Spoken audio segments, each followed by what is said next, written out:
بسم اللہ الرحمن الرحیم۔ جب اللہ تعالیٰ نے مچھر کی مثال دی تو کفار حیران ہوئے اور کہنے لگے خالق کائنات کے لیے کیوں مناسب ہے کہ وہ ایک کیڑے کی مثال دیں، اور جو لوگ کافر ہیں وہ کہتے ہیں کہ اس مثال سے خدا کا کیا مطلب ہے۔ 1400 سال گزر جانے کے بعد عظیم تعجب اور عظیم نشان ظاہر ہوتا ہے۔ مادہ مچھر کے سر میں 100 آنکھیں ہوتی ہیں اور اس کے منہ میں 48 دانت، اس کے اندر 3 کامل دل ہیں، اس کے تنے میں 6 چھریاں اور ہر ایک کا اپنا کام ہے، اس کے عضو کے ہر سرے پر 3 پر ہیں۔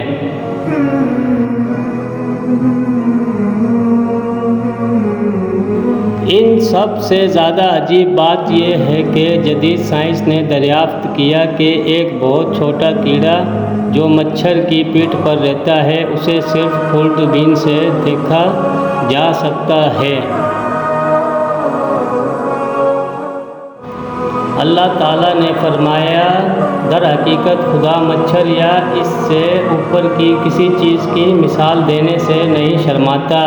پاک ہے وہ جو بادشاہی، طاقت اور غرور اور عظمت کا مالک ہے۔